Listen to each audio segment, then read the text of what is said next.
Ezra గ్రంథము 4వ అధ్యాయము. అంతటా యూదా వంశస్థులకును బెన్యామీనీయులకును విరోధులైన వారు, చెర నివారణ అయిన వారు ఇశ్రాయేలీల దేవుడైన యెహోవాకు ఆలయమును కట్టుచున్న సంగతి విని జెరుబ్బాబెలు నొద్దకును పెద్దలలో ప్రధానుల యొద్దకును వచ్చి, మీరు ఆశ్రయించున్నట్లు మేమును మీ దేవుని ఆశ్రయించు వారము.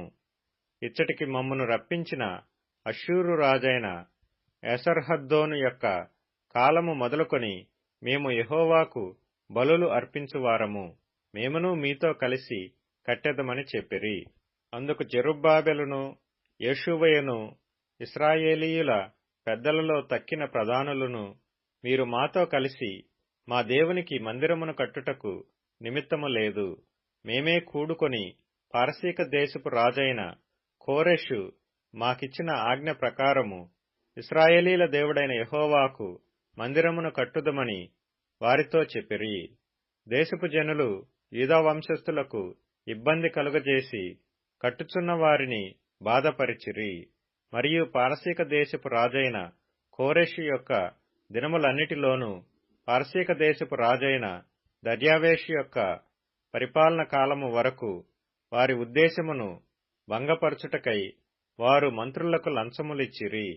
మరియు అహష్వేరోషు ఏలనారంభించినప్పుడు వారు యూదా దేశస్థులను గూర్చియు యెరూషలేము పట్టణపు వారిని గూర్చియు ఉత్తరము వ్రాసి వారి మీద తప్పు మోపిరి. అర్తహషస్త యొక్క దినములలో బిష్లామును మిత్రిదాతును టాబెయేలును వారి పక్షముగానున్న తక్కిన వారును పారసీక దేశపు రాజైన అర్తహషస్తకు ఉత్తరము వ్రాసి పంపిరి. ఆ ఉత్తరము సిరియా భాషలో వ్రాయబడి సిరియా భాషలోనే తాత్పర్యము చేయబడినది. మరియు మంత్రియగు రెహూమును లేఖకుడగు షింషయియు ఈ ప్రకారముగా యెరూషలేము సంగతిని గూర్చి ఉత్తరము వ్రాసి రాజైన అర్తహషస్త యొద్దకు పంపిరి.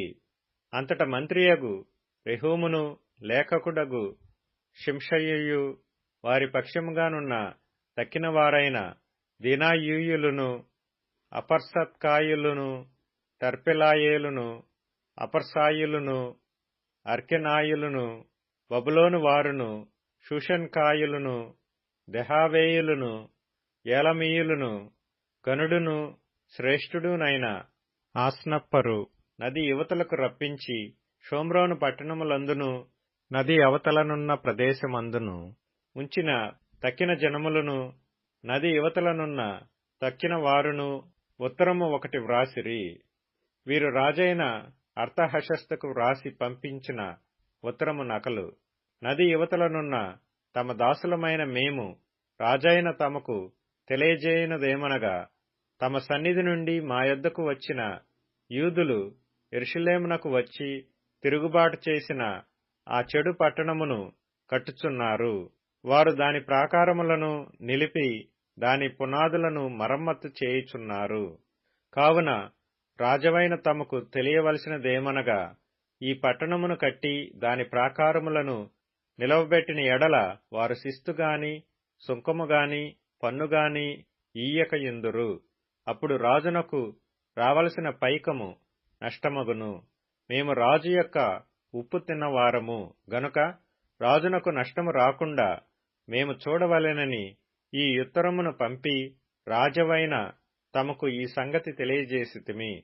మరియు తమ పూర్వీకులు వ్రాయించిన రాజ్యపు దస్తావేజులను చూచిన ఎడల ఈ పట్టణపు వారు తిరుగుబాటు చేయువారుగాను రాజులకును దేశములకును హాని చేయువారుగాను కలహకారులుగాను కనబడుదురనియు, అందువలననే ఈ పట్టణము నాశనము పొందెననియు రాజ్యపు దస్తావేజుల వలననే తమకు తెలియవచ్చును. కావున రాజవైన తమకు మేము రూఢిపరచునదేమనగా, ఈ పట్టణము కట్టబడి దాని ప్రాకారములు నిలవబెట్టబడిన ఎడల నది యువతల తమకు హక్కు ఎంతమాత్రమూ ఉండదు. అప్పుడు రాజు మంత్రియగు రెహూమునకును లేఖకుడగు షింషయికిని షోమ్రోనులో నివసించు వారి పక్షముగానున్న మిగిలిన వారికిని నది అవతల నుండు తక్కిన వారికిని మీకు క్షేమ సంప్రాప్తి యగునుగాక అని ఈ మొదలగు మాటలు వ్రాయించి సెలవిచ్చినదేమనగా, మీరు మాకు పంపిన ఉత్తరమును శాంతముగా చదివించుకొన్నాము. అందు విషయమై మా యాజ్ఞను బట్టి వెదకగా ఆది నుండి ఆ పట్టణపు వారు రాజుల మీద కలహమును తిరుగుబాటును చేయువారని మాకు అగపడినది. మరియు యెరూషలేము పట్టణమందు బలమైన రాజులు ప్రభుత్వము చేసిరి. వారు నది అవతలి దేశములన్నిటినీ ఏలినందున వారికి శిస్తును సుంకమును పన్నును చెల్లుచుండెను. కాబట్టి ఇప్పుడు ఈ మనుషులు ఆ పని చాలించి మేము సెలవిచ్చు వరకు ఆ పట్టణమును కట్టక మానవలెనని ఆజ్ఞాపించుడి. ఇది తప్పకుండా చేయుటకు మీరు జాగ్రత్తపడుడి. రాజులకు నష్టము కలుగునట్లు ద్రోహము పెరగకుండా చూడుడి అని సెలవిచ్చెను. రాజైన అర్తహషస్త పంపించిన ఉత్తరము యొక్క ప్రతి రెహూమునకును షింషయికిని వీరి పక్షముగా నున్న వారికిని వినిపింపబడినప్పుడు వారు త్వరగా యెరూషలేములోనున్న యూదుల యొద్దకు వచ్చి బలవంతము చేతను అధికారము చేతను వారు పని ఆపునట్లు చేయగా యెరూషలేములో నుండు దేవుని మందిరపు పని నిలిచిపోయెను. ఇలాగున పారసీక దేశపు రాజైన దర్యావేషు ఏలుబడియందు 2వ సంవత్సరము వరకు ఆ పని నిలిచిపోయెను.